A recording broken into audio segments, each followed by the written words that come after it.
Auburn fan. So I've been catching up on some reading material on websites. One of them is Vegas Insider. I don't know if you ever go there, but I read some of their columnists, some of the handicappers write some columns, and one of them I noticed was Brian Edwards, handicapper, who is giving his best bets, is what he calls them, for win totals for the SEC teams. And two of his best bets are to take the over win totals for Tennessee. And the really one that struck me is really, this is really pretty dismal, is Auburn's win total. His best bet is to take it under 6.5 wins, which is what most of the odds makers have us for.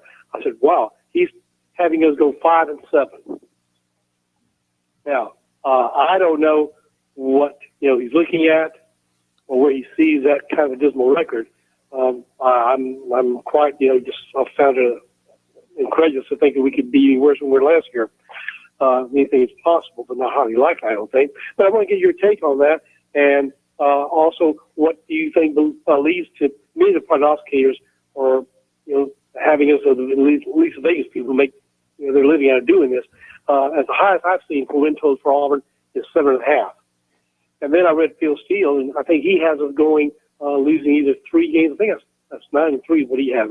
It's quite different from 5-7. But anyway, I want to get your take on what you think these Vegas people are looking at that I don't see, and I'll hang up and listen to you guys. Thank you. Thank you for the call, Steve.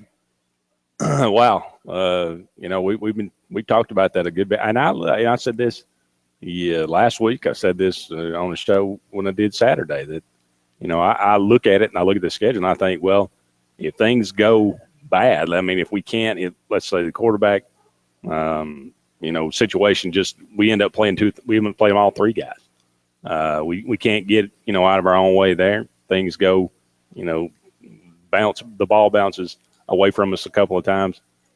5-7, 4-8 is a possibility. I mean, we've already proven it. 3-9 is a possibility, even with talent. So, but that being a good bet, it's one man's opinion. I mean, it doesn't really mean that much, but I look at it and I see, a national pundit looking at it and saying, there's total, there's just total uncertainty at quarterback for Auburn. And they look at last year and they look down that schedule and they say, well, this team gave up 34 points to Idaho. This team struggled with an FCS team in Jacksonville State. This team, barely could beat Kentucky on the road. This team, all these different. I mean, I can understand why they look at it and say, why are they going to be better this year? So I mean, I could. That's why they, he might think that's a good bet. We want to thank Retired Steve for calling in. By the way, you can call each and every day, and our phone lines continue to be open, 888-9-TIGER-9, 334-887-3401. Usually having a guest or two throughout the program, and we're really working hard to get out there and get some good guests for you throughout the football season. So if you've got people you'd like for us to reach out to, please let us know. Back to Steve, though. 5-7, would I be shocked? No. Am I hoping? And of course I'm not hoping for it, but do I believe that's going to be the case? No, I don't. I think we're going back to offense, and you're going to run down some numbers in the upcoming segments. That is the reason I'm still a Gus Malzahn fan. I'm calling last year an anomaly. Luke, call in, yell at me. Fine. We'll deal with it at that point.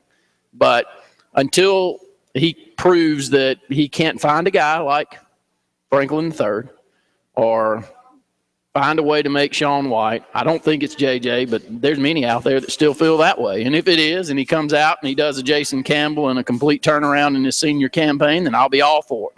I hate it for the kid. Just looked like he lost his confidence at some point last year. But we need that offense back. We need that 450 yards per game type of offense back to get back to a semblance of what we saw in 14. I'm not talking about 13. I'm talking about back to 14 where we were 8-5. Now that season, as I watched the replay and actually watched a little thing on Treadwell, it's so easy to look back to 2014 and think, golly, if that defense was a little better. You could be a lot better than we showed. But it's also when you look back and you see Treadwell tackled inside the 5, how close was that team to a 7-6 mark?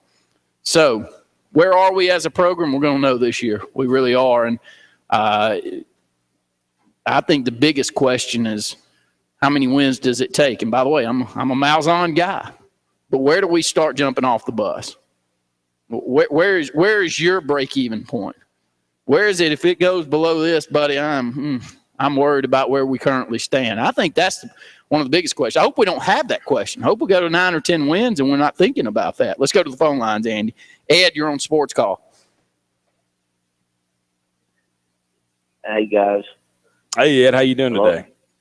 I'm doing okay. Another storm moving in here. I'll tell you what, if we head into the Georgia game with 6 wins, I'll be, very, very concerned, even though I think we can beat Georgia. And there's no reason we can't beat them when we beat them when they've had far superior talent. It's just a matter of, and I don't think they've got far superior talent. I think they've got more. But I saw the day where Trent Richardson had gotten dropped again, and talking about talent and what you do with it. It's kind of interesting that with all the 4 and 5 stars, really half of the NFL should be made up of former Alabama players right now, and they've got they constructed the 3-year degree program that they've got now to get them out in 3 years, and for them, for the amount of talent that they get in there, 4 and 5 stars, and for who actually makes it in the pros is pretty staggering. And I would bet you that, it takes a little bit of research. You probably got an intern there. You put him on it, who what percentage of 4 or 5 stars, play more than 5 years in the NFL, or even get drafted. And with Bama, a lot of them don't even, last more than a couple of years. But on Auburn, I was just one issue that still kind of concerns me. I love Trey Williams, but at linebacker, and I think T. Will's a great guy. Got all kind of energy. He's young enough and everything. But I was going to ask y'all's opinion on what you thought to expect out of our linebackers, and then I had another comment. I with T.J. Neal coming in, the transfer or the graduate transfer from Illinois, he's about as solid as a guy. I think he needs to make a big impact. I like you. I like Trey Williams. Deshaun Davis came on in the spring, but then again, a lot of guys have come on in the spring and done nothing in the regular season. I'm expecting our guys to be better. I'm expecting more out of Darrell Williams this year. The guy was a freshman last year from Hoover. I think they're going to be better. I like Travis Williams. I think, like you said, we needed some energy infused into those linebackers because they've been one of the most underperforming groups all year for the last several years. So, Ed, if you want to hang around, we'll get that second part of the question. If not, we'll pick it up another time. But we got to get to break. Okay. We'll pick it up another time. Okay. I was just gonna to stir things up a little bit. I was going to tell Shadow, is there any way that Auburn? Is there any way that you can just drop baseball? And that'll get him called. I appreciate it, Ed. Thanks so much. Up against the break. Don't go anywhere. We'll be back with more Sports Call right after this.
And Randy here with you until 6 o'clock, taking your phone calls at 1-888-9-TIGER-9 toll free locally at 334-887-3401. Sports Call today brought to you by Lee Marketing Group. From logo design and branding to ad placement, LMG can handle it all. For ease of time, cutting edge, results driven marketing campaigns. Think Lee Marketing Group, your comprehensive marketing solution. Check them out at leemarketing.net. And we'll go right back to the phone line. Back to the phone lines. Casey, you're on Sports Call. What's happening, fellas? Glad to have you, Casey.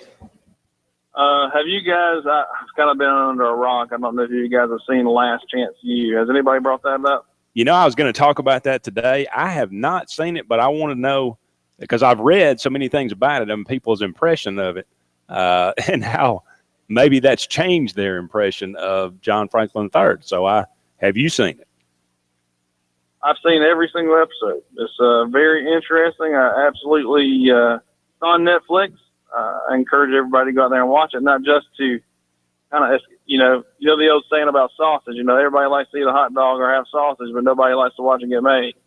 Well, that's pretty much a great analogy for how that show is, because you actually get to see the actual mind you're working with, the mind of a 17, 18-year-old, 19-year-old kid, modern-day America, where the process has brought them up to be a very great, they treat them like kings at high school, and they get in there to some of these D1 schools, and they get in trouble, and they come back, and then, it really sticks with these kids the whole time. They really it's kind of like they feel like they're above the law, and it shows you also how fragile their psyche is. I don't want to go into the show and spoil anything, but an event happens, and pretty much some of the players, they just can it in, like they don't react well to adversity, and it just shows you like how all the coaches, and most importantly, I think the most important character on the show is Miss Brittany Wagner, who's the academic assistant to the team, and the work that she has to go through, the pulling and gnashing of teeth of everything she has to do on a day-to-day basis,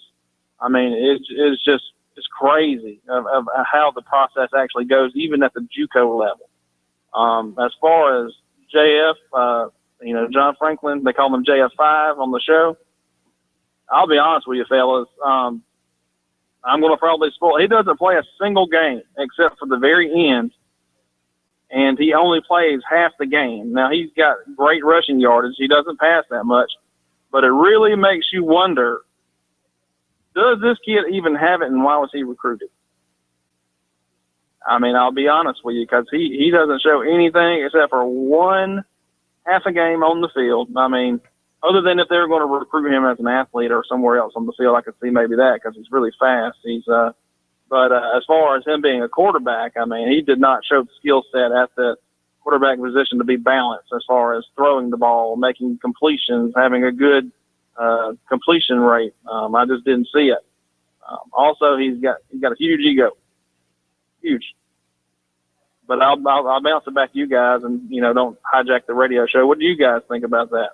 Casey, I'll give you a couple of things. First off, we had a kid here in Alexander City that was recruited by the same junior college last year. So I had a good conversation with the backs coach there that came over to check him out, and talked about John Franklin III, because it was actually the week that I think he had committed to Auburn or somewhere around that time. And he was really high on him, high on his athleticism, but did mention, he's not even a starter at quarterback for us. And the guy that is more of a winner. The same little mantras that you give to kids, that you're not going to beat this guy out of his job, because I think they just won a national championship last year, if I'm correct. The only reason they didn't play for one this past season was because of the brawl that they had mid-season. I think junior college count. I'm sure that's on the actual film. Is that right, Casey? Did they show that part as well? It is. They do. That's not really a spoiler, because that was all over news, when it happened. Now, the coach, Buddy is his name. Coach Buddy says that, at the very beginning, I don't know how he's going to work out, because we're more of a passing, offense. Yep. And that's what he mentioned. Yeah, he said he's a world-class athlete, runs world-class speed, did some great things for us, has a really active arm, but will need to be groomed, highly groomed by Gus Malzahn, is how he said it. And Right. Actually, I thought he I'll said it in quote a one nice last way. thing. Yep. Actually, he did say one thing. He said, during he put him in early in the season, and he said that kid couldn't hit a broadside of a barn because of he's got accuracy issues, huge accuracy issues. And that's, quoted from the head coach. I mean, that's why they've yanked him. Yeah. So did you, crazy. were you I think John Franklin's going to start and now I've changed my mind, or were you skeptical all along? I'm going to go ahead and tell you right now, I think Sean White's your starter day one. And if Gus Malzahn doesn't create this offense around him and increase the percentage that we play, passes and we pass down the field and we give these receivers the ball, we're not going to have a good season. I mean, just to be honest with you, if we don't have a quarterback who can run this offense, we're dead in the water to start out with. Unless we have a great defense, and as you guys were talking earlier, I mean, you look at the defense and look at the players walking away, you probably take about, 40, 45% of the tackles or more? Yeah. Chris I'm Frost just and looking at Kessno it McKenzie. rationally. Yeah,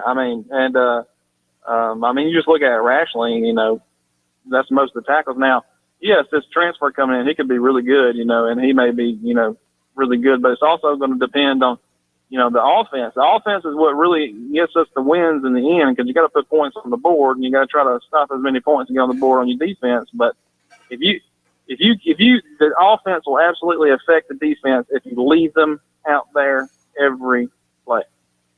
I mean, and that's what I see happening unless we, like I called the last time, I complained about, Gus Malzahn's creativity as far as drafting plays and in the passing routes. Unless we, go, 4 wide, one back in the backfield, and just have some really good passing, I don't see us doing very well this year. I really don't, unfortunately. I could be completely wrong. This guy can be like lightning in a bottle. But, if you can't pass the ball, it doesn't take long for another SEC defense to realize that you got a quarterback who can't pass 20 yards down the field and it's game over. It's a good point. It's a good point. Yeah. So, Gus Malzahn, if that's what they say, I believe, your point the other day, we've got to be competitive. That's ultimately, I think, what's going to, we've got to at least win 7 or 8 ball games and go to a bowl. That's a must, and we can't get blown out by our main rivals. Or else Gus is, no matter how much we like him, I love the guy. I believed in him from day one, that he was the coach for us. But, over the long haul, we've seen that he's still more of a high school coach than the college coach. And my biggest criticism lodged against him is the development of players, not being creative in the offense. I know he believes in his offense and his methods, but you've got to be able to have creativity in the passing game. You got to have balance. Without balance, you can run the wishbone as long as you want, but if you don't have some balance, at the end of the day, you're going to get beat. You've got to be able to throw the ball downfield, and you got to be able to throw intermediate passing routes. You've also got to play tight ends. I believe tight ends are one of the most critical players on the football field. If you don't get him involved, get your backs out doing swing passes, and just be creative, then you make your team two-dimensional. And in the SEC, there's no place for a two-dimensional offense. Matter of fact, not even enough room for a one-dimensional offense, and just run the ball. So that's just my opinion. And as far as the show goes, everybody needs to watch it because it'll make you sick, and it'll make you appreciate those academic advisors and those people working behind the scenes every day to get these kids and just to be honest with you, the hell they go through to get them through it. So, but yeah, War Eagle, and I hope you guys have a great day.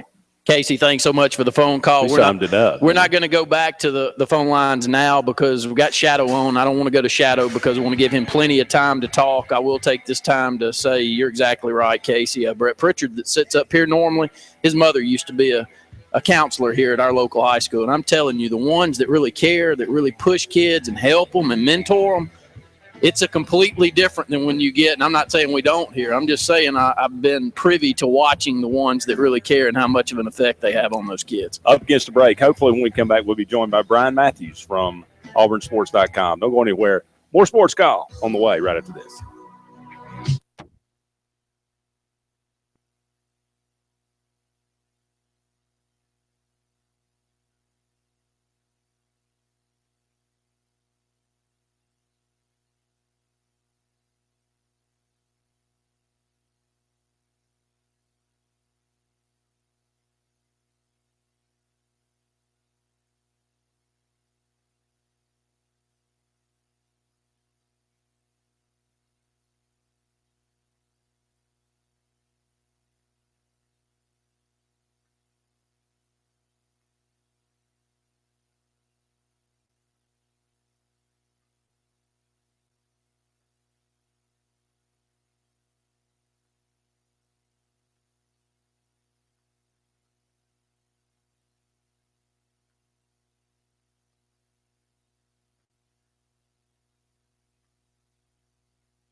performance better because you aren't just buying a lifestyle. Call me at 256-596-66 or find me online at avhlakemartin.com. Remember the name Angela Van Houtman, the agent with the easy last name.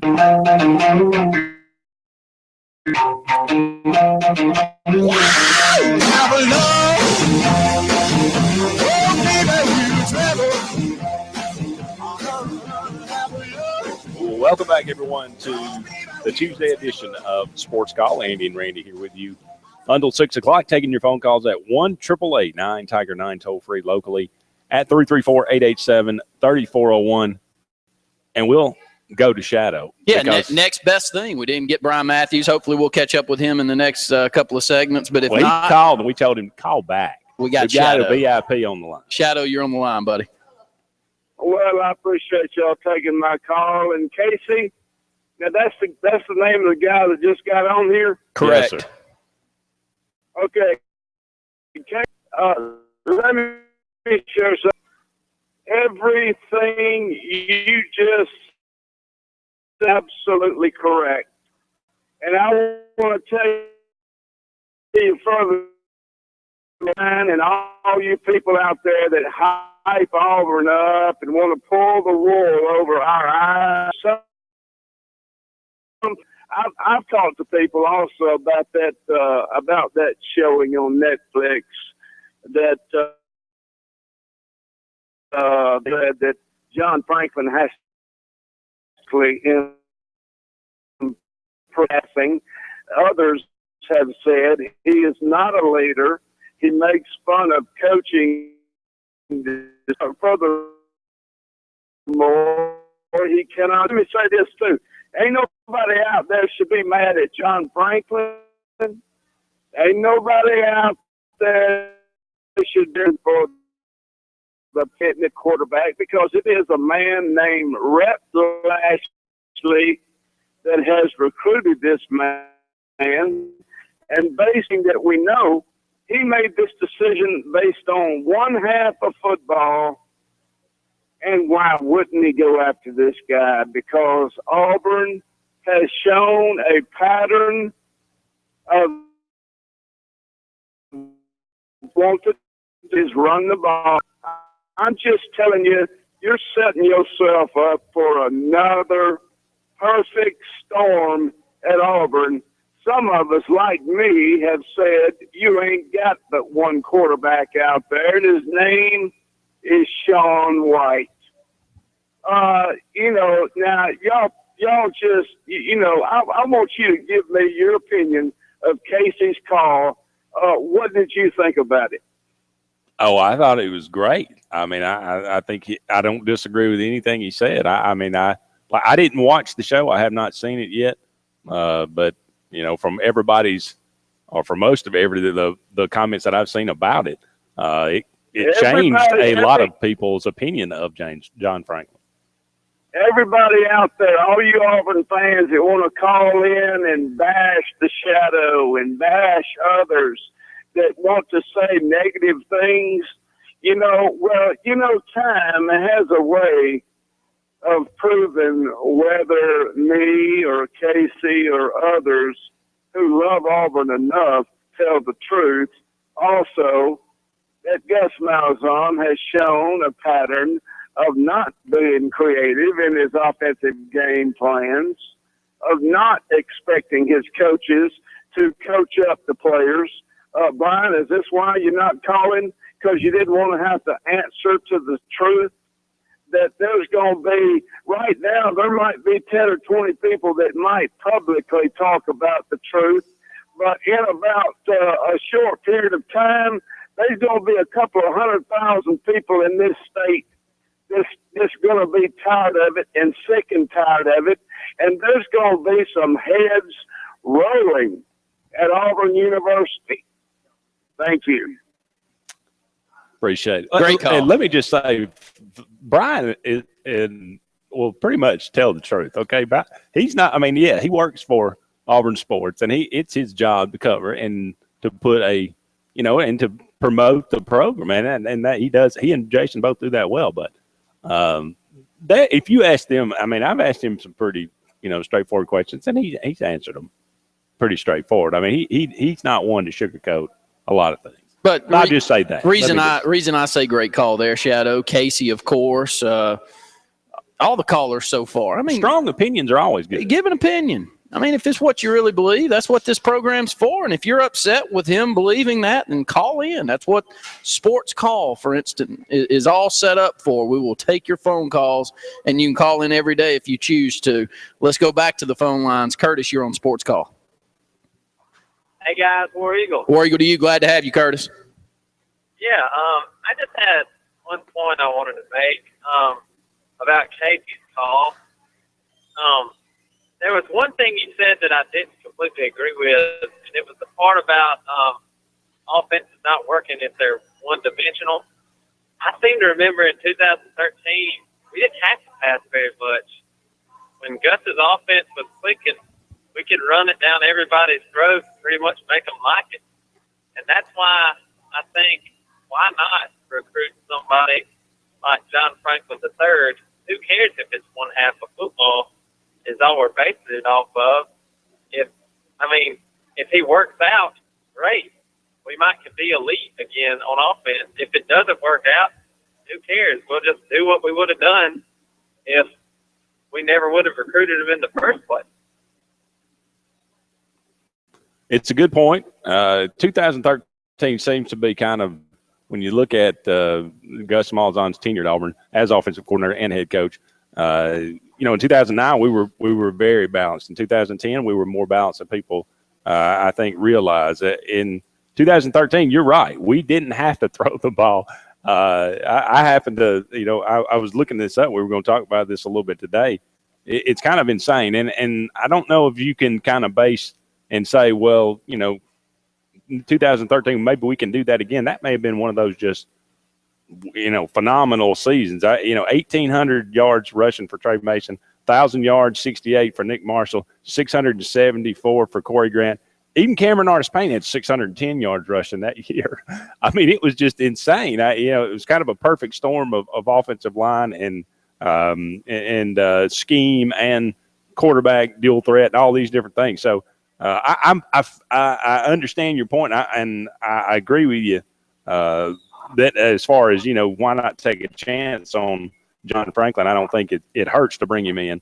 But I don't think we can – I don't think you want to look at 2013 and say that's kind of the model. Let's just run it that – we're going to be successful running the ball that much. Well, maybe not quite that much, but when's the last time that somebody's beaten Alabama with a quarterback that didn't have the decent wheels? Yeah, probably South Carolina. In 2010, I want to beat Alabama, and I don't think they can be beat unless you have a good dual threat quarterback. I don't think we have one on our roster. So I really wasn't too keen on us going to Jeremy Johnson in the first place. I want us to have a fast quarterback because I want us to be able to beat our rivals. But that's just my opinion. Maybe Woody Barrett will work out. I know we got some good young talent coming in, but I hope F3 pans out. Did you watch Last Chance U, Curtis? I've never seen it. Okay. Me either. But you're going to go back and watch that. I'm going to have to watch it now, yeah. But, Nick Marshall didn't have the best passing stats in junior college. No, but he did start every 20 game. 20 interceptions. Yeah, he did. He threw a lot of interceptions, but he did throw for a lot of yards as well. Right. But anyways, that's just the points I had to make, guys. I love the show, and I can't wait. It's a month from tomorrow. We'll be watching Auburn play Clemson, the War Eagle. War Eagle to you. We sure do appreciate it, Curtis. And you running down some of those stats. 13, yeah. Good luck getting that one back. When you look down your number – when you look at overall rushing, you're number one in the country, number one in the conference, 328.3, and passing, you're 106th in the country and 11th in the conference. So he's right.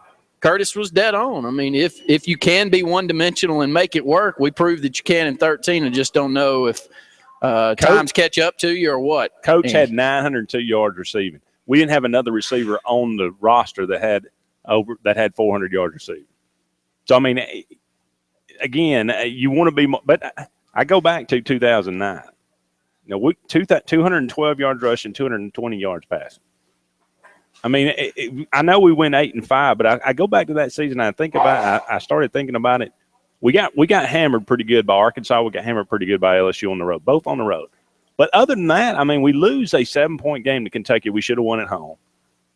The Georgia on the road I think Georgia was on the road that year, right? No, because you'd had Alabama at home in 9. Well, yeah, I mean, Georgia would have been on the road. I'm sorry, yes. Yeah. So it's a 7-point game. Alabama's a 5-point game. I mean, that could have been – I mean, yes, we went 8-5, but that's the model, I think. The balanced offense, you got 3 receivers. You know, Adams had 997. Zachary had 477. Mario Fannin had 413 yards receiving. You got Ben Tate, 1,362 yards. McCaleb had 565 as a freshman. So you got no rushing out of Chris Todd. But, I mean, that 2009 – see, and that's without a rushing quarterback. So that's when the Gus Malzahn offense is effective without a dual threat quarterback, and can be effective without a dual threat quarterback. But I mean, most of the time it's balanced. That Gus has been here at Auburn, 2013 being kind of the outlier there. Go back to 2014, 255 yards rushing, 230 yards passing. I mean, Nick Marshall got better in 2014. His rushing numbers went down, but his passing numbers were better, much better actually. So, what do we need to get out of the quarterback? We need to get balance out of the quarterback. Well, and that was my biggest fight with Luke last week. And look, by the way, we don't have a problem. You call in and disagree with us. We don't have a problem if you call in. You're a Bammer like Luke calls in a lot. I love Bammers calling in. I mean, it gives a different point of view out there. But my point in 14 is we finished 16th in the country in overall offense. We have 485 a game, second in the SEC. Don't bring up 13. We had us up in offense in 14 too. Now, we couldn't stop anybody. Not a chance we could stop anybody try to reverse back to that Bama game and the bowl game. Up against the break. Don't go anywhere. We'll continue these discussions. We'll take your phone calls. 1-888-9-TIGER-9 toll free locally at 334-887-3401.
Welcome back, everyone, to Sportscall on this Tuesday afternoon. Andy and Randy here with you until 6 o'clock. Taking your phone calls at 1-888-9-TIGER-9 toll free, or locally at 334-887. I thought you were over that, Andy. Well, it's creeping back up on me. Every now and then it'll sneak. Someone will just grab me in the throat.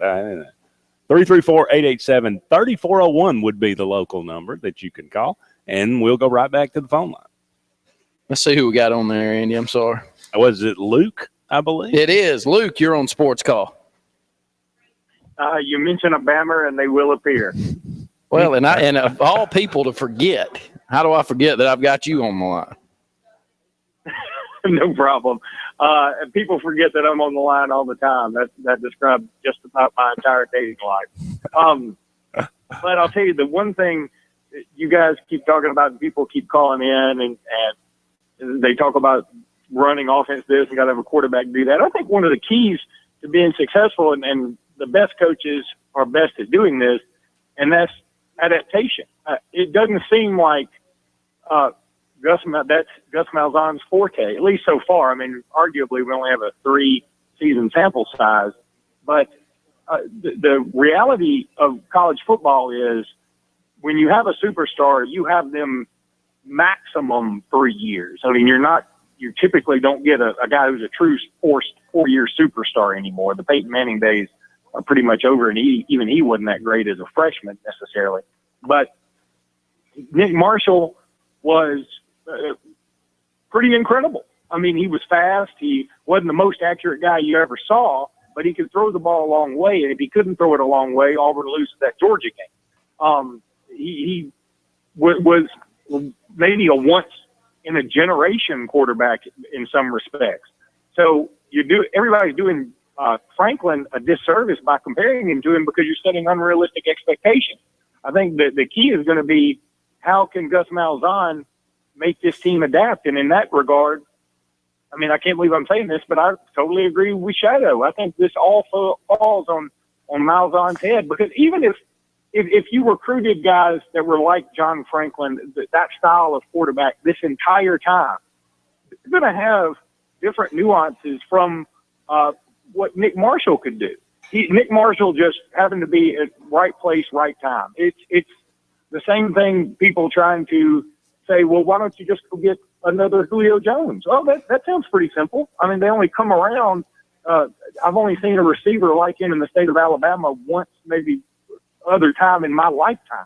It's just, it's all about doing the best you have with what you have. And I think there's no doubt, at least in my mind, the best quarterback on Auburn's roster that has proven something on the field is Shaun White. I think the best quarterback potentially is Jeremy Johnson, but there's also something wrong upstairs that is not transitioning from brain to arm that used to in high school anymore. So I think Auburn's best chance to win is Shaun White. The question is Gus Malzahn going to be able to adapt his offense to make that work and translate to wins on the field? It's a good point. I kind of agree with you. And I go back to 2009. I know the record was only 8-5, but I would compare it. The quarterback that he most resembles is Chris Todd, that Gus Malzahn has coached. And he was able – you got a running back like Ben Tate, who pretty much reminds me somewhat of Javon Robinson as well. So, I mean, the offense that could work the best this year, probably if it's Shaun White, is going to have to resemble the 2009 offense. You can't run the Nick Marshall offense with a Shaun White. And I coming in, I thought that was going to be Gus Malzahn's strength, was adaptability, because he went from Chris Todd to Cam Newton and kind of changed his offense. But you're right. It hasn't really worked out that way the further it's gone.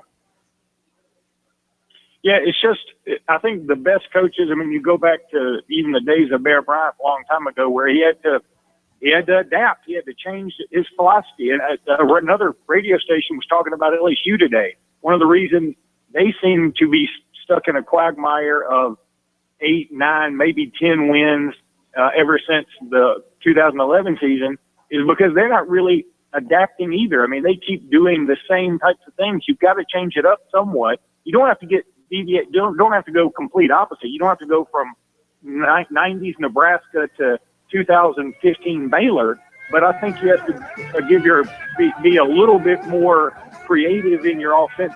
And sometimes in a Malzahn situation, being creative may be taking a little bit of the running quarterback out when your best quarterback isn't the running quarterback.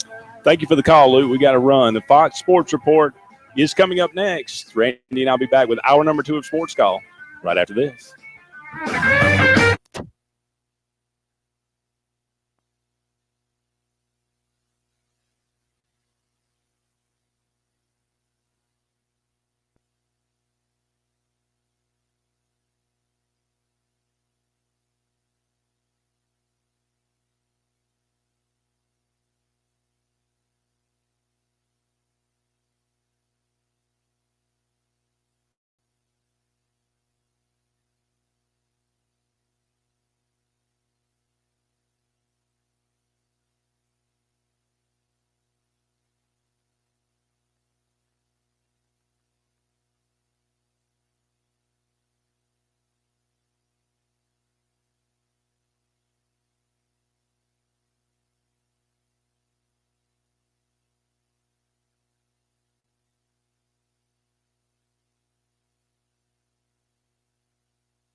locally. Or 1-888-9-TIGER-9 toll free. Struck him out. And now, coming to you live from the loveliest village on the plains, Sportscall.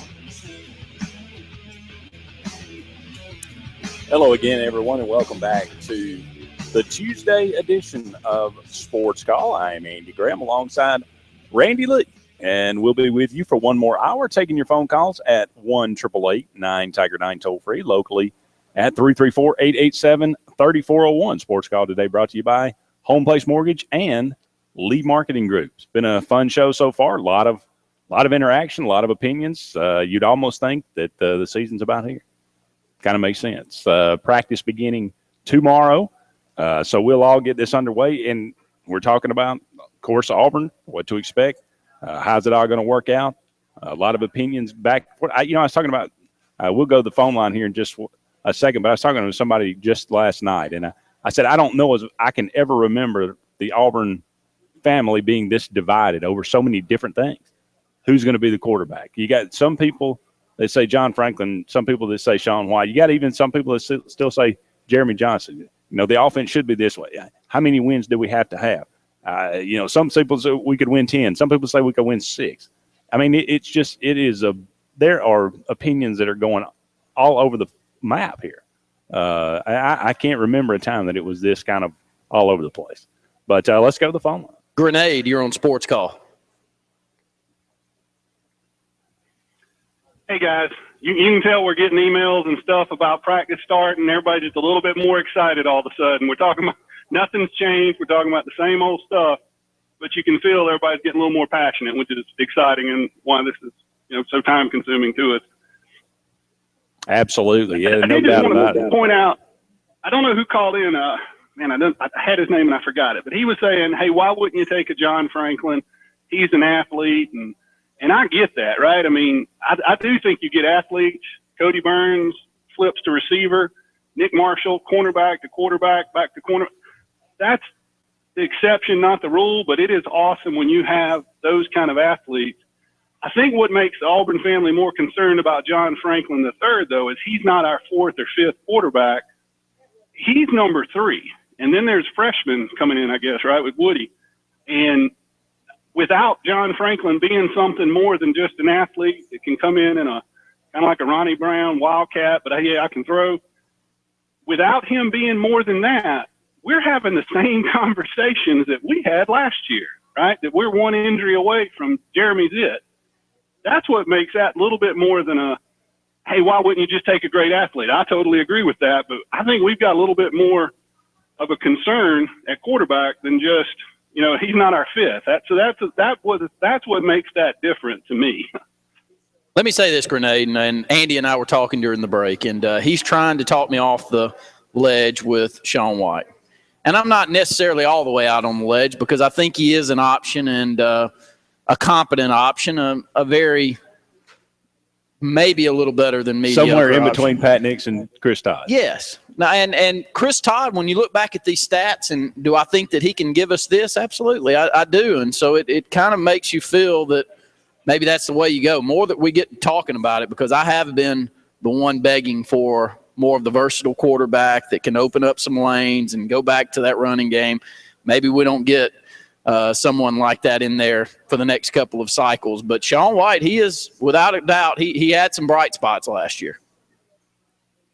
No, and I've been agreeing with Andy, though. I think Sean's it. And I think if Sean works out, we'll be okay. And then all eyes will be on Gus, because there's no excuse if your quarterback's, at least at a certain level. I think Sean's it. Now, if he gets hurt, that's when you go, well, the cupboard's bare. But here's the bigger question, and somebody called in just earlier today, and it really sparked me on. I think it was Luke. Well, that's a shame. But I think it was Luke talking about it. One of the things I hear, and you were talking about the family divided, I get upset when we say this isn't a hot seat year for Gus. I get upset when I hear Reed and Tom and them talking about 7 wins and giving another year to keep stability, right? Because we can't keep having the change. To me, that's not but a quick step away from Kentucky and Vandy. Oh, at least we went to a bowl. Oh, we'll get them next year. I think, Randy, you ruined my Memorial Day weekend with that talk about patience and next year, Auburn, staples. And I was like, you got to be kidding me. The question is, how far do you go before you become, I mean, shouldn't it be a hot seat? Shouldn't we be, hey, I want 8, 9, 10 all the time? 8's the bottom, right? I mean, we pay enough, we have enough resources, we have enough tradition. But the question that Luke brought up that really, I think that's what this year is all about. Can Gus grow? Can he adapt? You know, it's not high school. It's not just X's and O's. It's, you know, it's funny that he said he's not a CEO, because to me, a head coach gets to be a lot of that, where you're managing teams.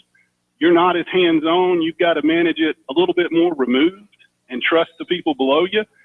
But, man, and I hate to do this, but if you think about Nick Saban, I mean, here's the guy whining about hurry up offense is dangerous, don't want the game to change, and then he gets Lane Kiffin, right? And if there's anybody who could dig their heels in and say, my way or the highway, look at all this that I've done. Then after 2014, Herbie calls Tom Herman, who had left Ohio State, and says, how did you run all over us? What was going on? And then they flew Nick Saban has them fly his staff, who's now at Houston, right? Flies them out to meet with the staff and say, hey, as an offensive coordinator, what were you doing that we need to learn from? Look, that is impressive to me, that Nick Saban's still changing. Now, he may say he doesn't want to change and grumble about it, but he's not just sitting here going, hey, this is what I did last year and this is what I'm going to do the next year. That, to me, is the biggest question with Gus. Can you change? You know, you say you want to hurry up when you get it first down or good yards on the beginning. Well, you're not always going to have Trey Mason give you 8 yards on first down. You know, you got to adapt. You got to adjust. You know, so that's the question to me. And how much time do we give Gus to figure out if he can adapt? I think this year is that year. I don't know what changes happen in the off season, but I haven't heard anything that makes me think he doesn't just lock down and say it's my way or the highway. But I would love to hear anybody got some insight on where he's growing. That is the question for me. Can Gus adjust and adapt and learn in a very high pressure position? I think the administration, Jacobs, and even the fan base to some degree have tried to go away from this and make this and try to pretend like this is not that big a season. But I'm with you. And I've said that many times. I think this is the season. When you look at, obviously you start out 12-2, you go 8-5, 7-6, that's trending in the wrong direction. And when you look at it, if we go 6-6 again this year, or God forbid, even when worse than that, then you look up and say, well, since 2011, Auburn has only won more than 8 games one time. That is Kentucky. That is Mississippi State. So I agree with you there, and I think this is that. I think this is a huge season. I kind of step back, and I don't want to put the numbers on the record.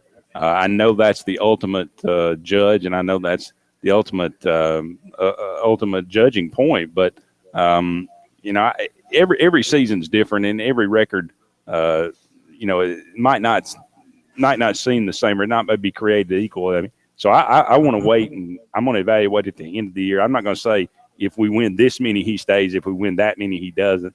But this is definitely the year. This is year 4. These are your players. These are the guys that you've recruited. This is, it should be your offense. Now, you can say that the next 3 or 4 years are going to be the best in Auburn, and yes, the recruiting's going well, and I can see, I think I can see the vision that he sees, but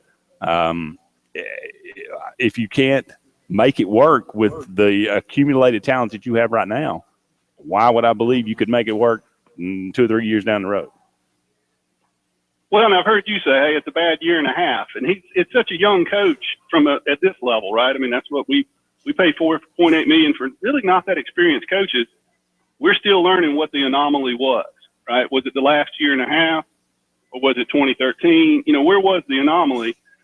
And I think the key is just the progress, but I don't like the thought that we could lose to Alabama and Georgia, 3-4 years in a row, and we keep saying give them more time.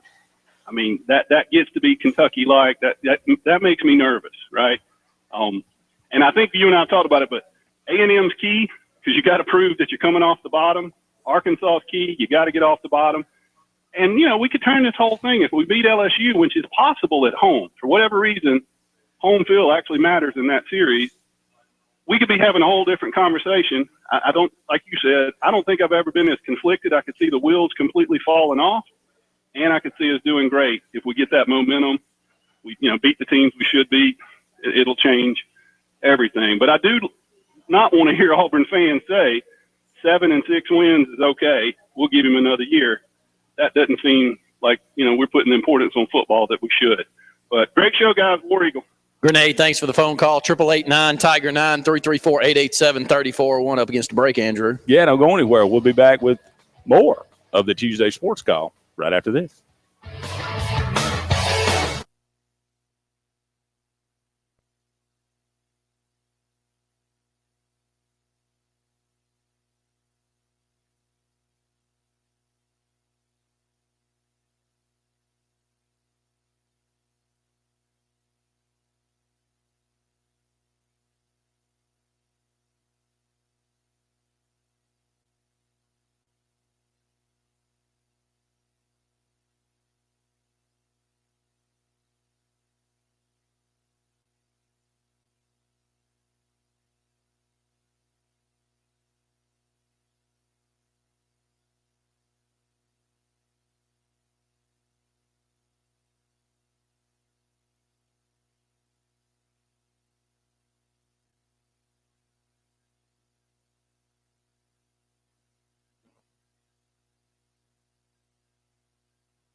Welcome back, everyone, to Sports Call on this Tuesday afternoon. Andy and Randy here with you for about 39 more minutes or so, taking your phone calls at 1-888-9-TIGER-9 toll-free, locally at 334-887-3401. I'd love to get your thoughts on everything going on right now in the world of sports. Of course, as Auburn begins practice tomorrow, we're gearing up for the season. We'll be talking about this every single day from here to there, trying to figure out.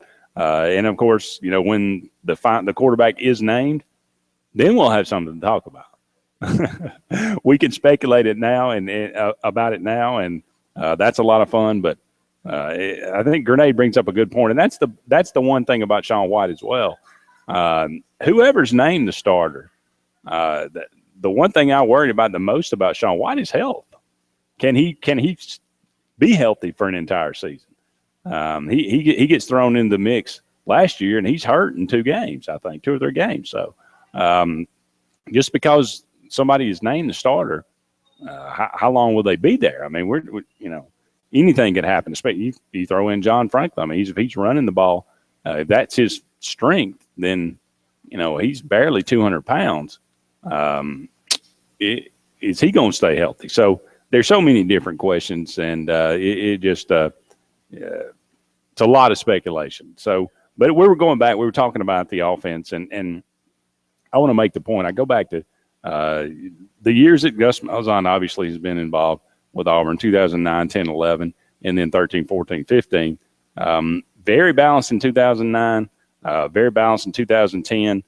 2011 don't really count because of the handcuffs put on the offense, but 2013, a different offense, very one-dimensional, but very successful. In 2014, very balanced again, and very successful. 485 yards, 35.5 points a game. Last year, really, that's the one that stands out, the anomaly. 370 total yards, 27.5 points a game. But it's the complementary players. You have production from the quarterback position, obviously, but the Ontario McCaleb role, he did so well, such an important part of that offense. Who fills that role this year? Will it be a Cam Martin, the transfer from Baylor? Will it be somebody else? Will it be a Stanton Truitt? I mean, a receiver running that jet sweep. We need to have more than one receiver. In 2013, Sammy Coates was really the only major production from the wide receiver position. In 2014, you had Duke Williams, you had Sammy Coates, you had Quan Bray. They spread the ball around. In 2015, you had Ricardo Lewis had 716 total yards receiving. That's it. Other than that, it was nothing. No production. So I think it's very important for Auburn to find some guys to step up at the wide receiver position, especially, obviously, if Sean White is named the starter. So who are going to be the ones that do step up in these roles? Who's going to take over that Corey Grant, that Ontario McCaleb role? Who is going to step up? Is it going to be a Marcus Davis? That's your senior. Is it going to be Tony Stevens? There's another senior wide receiver. Jason Smith's a returner, junior. But then you've got these freshmen, 4 very highly touted freshmen. How much can you expect from a true freshman? I think you can expect a lot if the athleticism's there. I mean, when you look back, and I know that it was JUCO transfer in, but a couple of years ago, you get a big splash from an incoming first-year guy, and he made a huge difference. And I don't know if it's a bad or a good thing. I think that I would say this for the offense is, does it feel like it's very complex? Does it seem to be a complex passing game to you? No. It seems unsophisticated. I think is the best word I could describe. So then it becomes athleticism, correct? Yes. Okay, so if athleticism is proven that these guys have it over the ones that currently are there's your answer. As long as they can catch a ball. I mean, Ricardo Lewis, one of the best athletes we've had in a while, and for whatever reason, he got the yips last year. Did have a pretty good year. Didn't have a terrible year. Had some really good games, but So I think that plays into it also. But again, I may have just answered part of our issues, though, when you're talking about Sean White. If Sean White's in a system that highlights his talents, which I do think are accuracy and throwing the ball, mid-range passing game, I think he's got that type of arm talent. Do we exploit that at all? I don't know. I haven't seen it so much yet. I mean, even with Nick Marshall, a lot of that was downfield.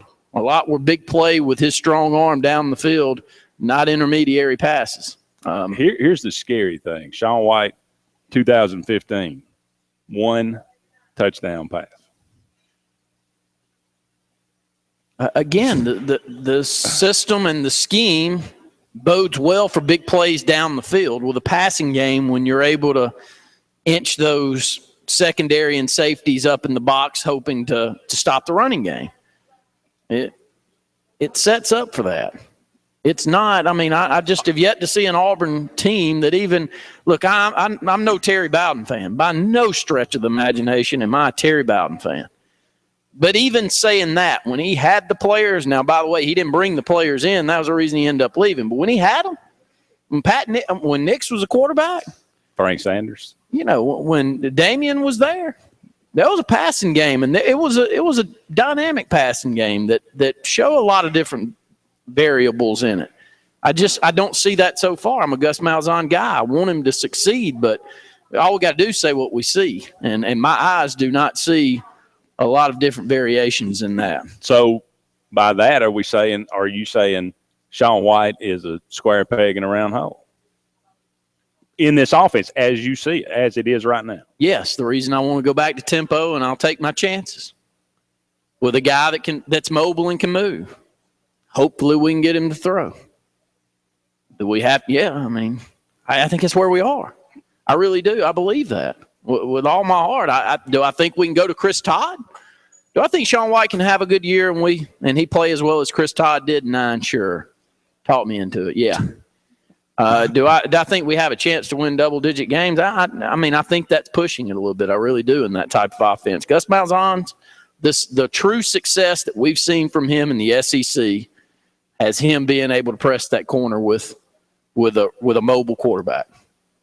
Press the edge with a mobile quarterback and continue to run the ball in the middle and hit the big play down the field, which we didn't do. You had a whole segment on it. Lack of big plays last year were a big problem for us. Right. And here's an X factor, though, that we haven't, and I don't think we talked about very much at all, is Herb Hand. How much difference is he going to make? How much difference will he make?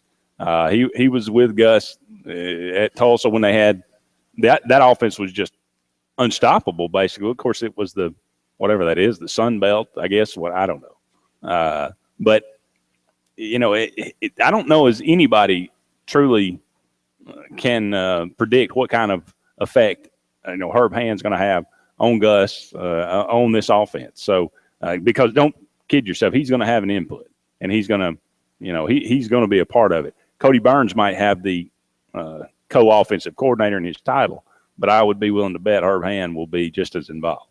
So I'm interested to see. And it was a much more balanced, and they threw the ball around quite a bit at Tulsa. So I'm optimistic, but I'm cautiously optimistic. We'll just have to kind of see how it all works out. Up against another break here, but when we come back, we'll run down the depth chart a little bit more and talk about some players that need to step up throughout on offense and defense. Love to get your call. 1-888-9-TIGER-9 toll free locally at 334-887-3401. More Sports Call is on the way right after this.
Welcome back, everyone, to Sports Call on this Tuesday afternoon. Andy and Randy here with you for about 25 more minutes, taking your phone calls at 1-888-9-TIGER-9 toll-free or locally at 334-887-3401. Now, you said the offense has got to get better, of course, last week. I said the run defense has got to get better.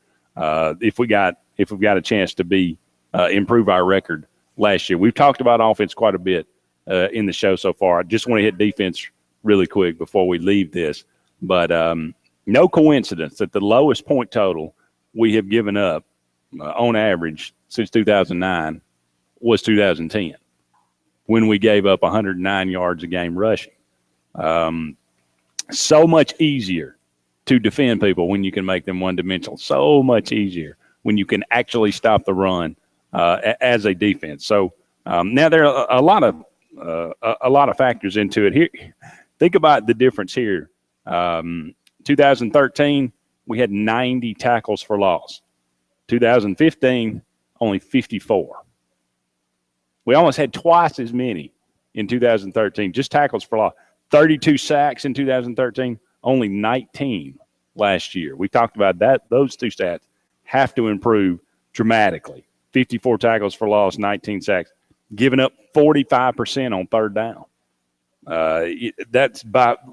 We gave up, in 2011, we gave up 48% on third down. No coincidence that those are two down years, an 8-5 and a 7-6 record. So 99 tackles for loss in 2010. Now, again, there's the Nick Farrelly effect. Can we have somebody, is there somebody on this defensive line that can even approach, be that kind of a disruptor? You look down through the depth chart, a lot of possibilities. You got a Carl Lawson, you got a Montravius Adams, you got a Devereaux Lawrence, Maurice Swain, Paul James III.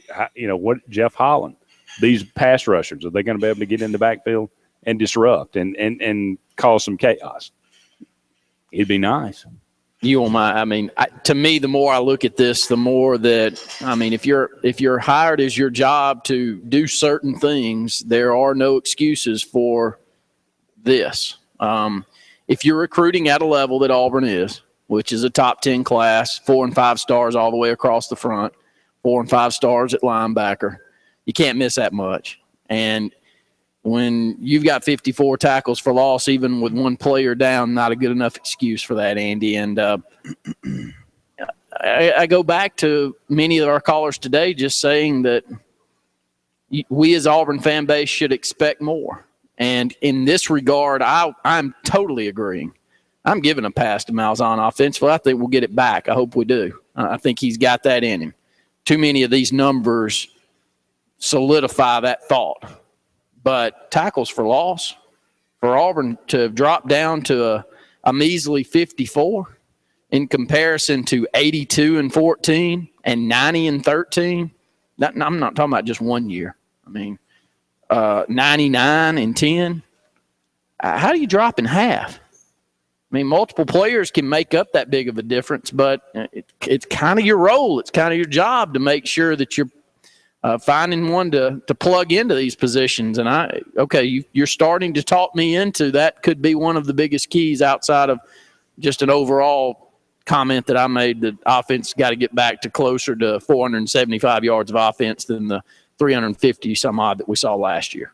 Yeah, I don't know what in this new age of offensive football, I don't know, the days of the 88 defense giving up 9 points a game and giving up, 80 yards rushing I understand that we're not headed back to those days, but you start looking at some of the numbers. 2009, we gave up 374 yards a game. 2010, we gave up 368 yards a game. That was 68th and 60th in the country. And then it's 408, 420, 420, 398, and 405. People keep saying we got a chance to be better defensively. Well, what's the goal? 360 yards a game total? Would that get us? If 405 is that's good for 71st in the country last year. If we can only give up, 360 a game, 350 a game? Should 350 be the goal? 26 points a game. That's good for 54th in the country, 11th in the SEC. That's how many points we gave up last year. Do we give up less than 20? Is that the goal? I mean, is that the kind of improvement we keep talking about? This defense has got a chance to be better. Well, I mean, what does that mean? Good question. Let's go to the phone line. Jeff, you're on Sports Call. Hey, guys. Glad to have you, Jeff. Hey, man, I can't believe what you just said. You're going to give Gus Malzahn a pass on the offense? This offense, like it's been brought up, this Gus Malzahn's a great offensive mind. There's not a single player on the first team SEC, and there won't be. I mean, you can't – there is no quarterback. There is no glimmer of hope. So what are you going to do, have Robinson run the ball? He hadn't even figured out to keep running the ball against Georgia. You know what I'm saying? I mean, how can you give him a pass on that? Everybody and their brother said, just keep running the ball. But no, we'll switch it up at half and lose. I mean, that's crazy. How can you give this guy a pass on an offense when there's not even a glimmer of hope at quarterback? I mean, they haven't even recruited an actual quarterback this season or in this offseason. I'll say the reason that I give him a pass on offense is in the 6 years that he has been involved with Auburn, 4 of the 6 we finished 1 or 2 in the SEC. So I can look back at his previous history here and say, okay, last year's the anomaly. It's not just one season. I'm not just going back to 10 like Luke says or going back to 13. I'm going to 4 out of 6 years that he's been part of Auburn's offense. We've been 1 or 2 in the SEC. And to me, do I think we get back to that this year? I've got to tip my hat to him when I see those type of numbers. Now, do I give this defense a pass over that time period? Absolutely not. What's the top? Let me tell you the top that we finished since 2009 in SEC defense. We have finished 9th in the SEC twice. That's the only time that we finished inside of the top 10 in that time frame. There is no excuse. It's hard to make up one for the defense right now. I got you, and I understand. And hey, let me just ask you all this. Gus Malzahn, he got him a championship, or played for a championship as a coach, and then he's had some off years, and now they're talking about getting rid of him if he goes 8 wins, 7 wins, or something like that. What if Mark Richt had done the same thing and won 10 games a year? He averaged 10 games a year versus 7. Would he still be at Auburn? Mark Richt?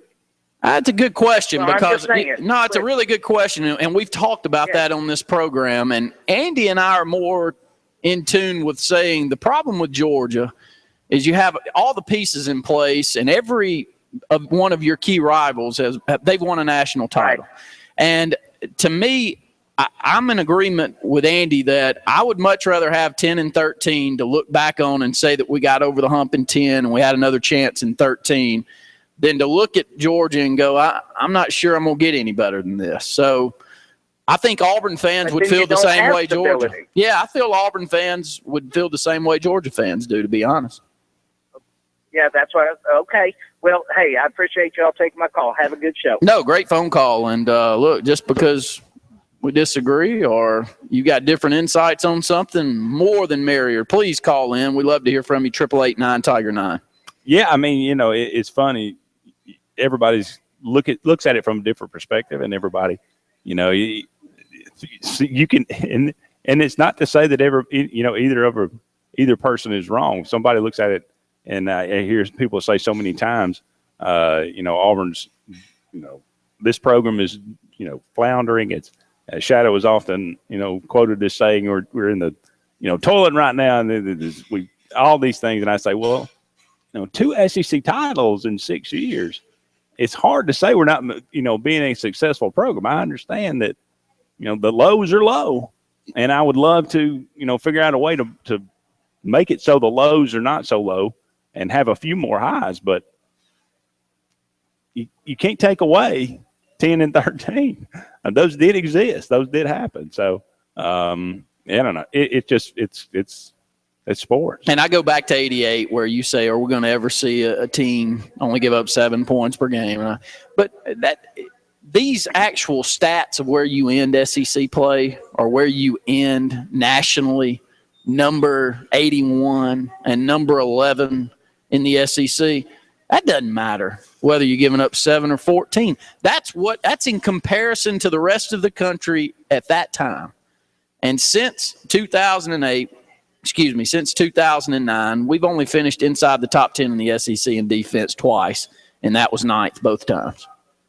I don't think I realized that until I looked down through here and saw that, Andy. It's depressing. Yes.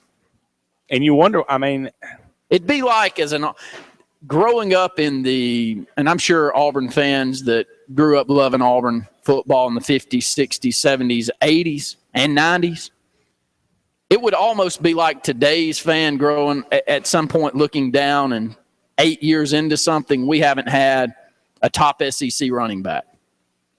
Because that's what it feels like. We're running back expectations. We're going to just kind of pick and plug another guy in place, and he's going to get a big year. Nowadays, that's what the old fans got to look at and say, how in the world did an Auburn defense that was always very stingy and tough, how have we let it get to this point?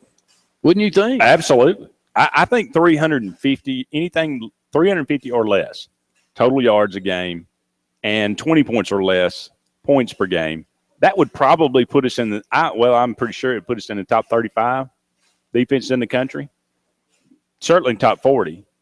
And that's where that needs to be the goal this year. I mean, we don't need miracles, but we talk about this defense needs to get better. That could be a miracle. 350 or less, 20 points or less. I mean, we average getting up about 26 points a game the last 5 or 6 years. So if we could shave a touchdown off of that, not even give you the extra point, we just shave the touchdown. That's got to be the goal, and that'll make a big difference. We have not, since 9, we have not given up less than 24 points per game in a season. I am aware. So if you want to ask if going below 20 is a miracle, at this point. A little more than a field goal. You just had the same conversation earlier on Bruce Pearl saying that we need to keep our expectations to NIT. Yeah. Let's be reasonable. And then you come on here and you say. So 21 or less. So what do we say? A field goal difference? You don't believe we can shave a field goal off? Well, a big difference between a terrible football season, which we would consider 12, is 28 points per game, and a really good one's 24 points per game and 10. So it's 4 or 5 points here is big. 21, I'd be happy with just cutting it back. If you look back at last year, we gave up 26. We get it back to about 22, 23. Giving up a guy, I think that's reasonable. Yes. Okay. Well, you're hoping. I'm being unreasonable. I mean, I'm with you. You're a Sean White guy. I'm with you. I'll be cheering for him like Drew Brees' next coming. There you go.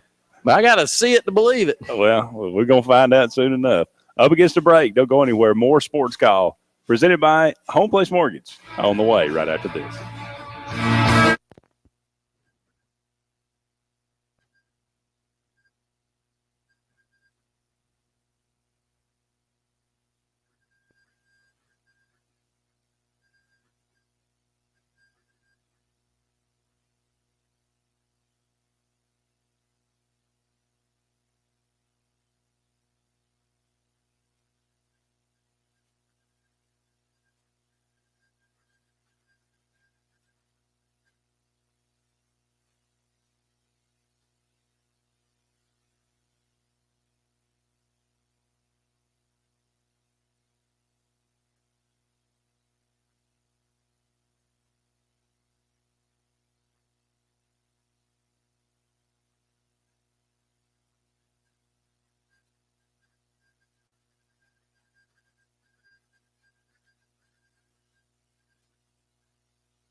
on to the final segment of the Tuesday Sports Call. Andy and Randy taking you home to 6 o'clock. Still time to get that final phone call in. 1-888-9-TIGER-9 toll free locally at 334-887-3401. So what you're telling me is we got no chance to get to 350 and get 20 points a game defensively. No, I'm just kidding. All right, going back, the least amount of yards per game that we've given up since 2009 is 368. The least amount of points we've given up is 24 in the last 5-6 years, 7 years. So 360 yards per game would be the best we've done. 360 and say, like you said, 22 points. 360 total yards per game, 22 points per game. How about that for a reasonable goal? That'd be reasonable and wonderful. You'd love that. That'd put us top 42, I would imagine. Oh, that'd be wonderful. And hopefully that's what we're going to see, because I do think the talent base is there, but the history doesn't prove it. It does not. I mean, and again, that's why I say I believe it when I see it. I understand why everybody's excited, and I'm excited. I'm very hopeful.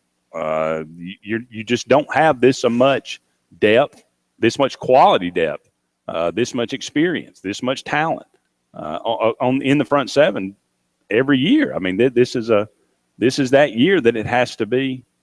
You know, it has to make some noticeable improvement, because if it doesn't, then like you say, I don't know what other excuse you could possibly use, and there probably needs to be changes made.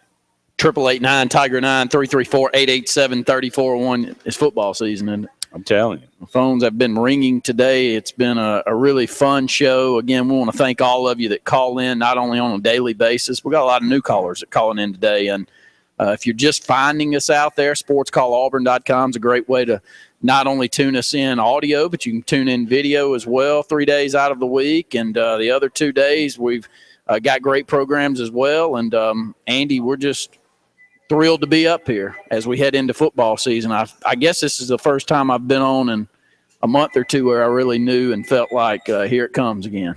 Yeah, you can feel it. It's amped up a little bit. Grenade. Excuse me, Andy's Grenade. I'm running out of gas here.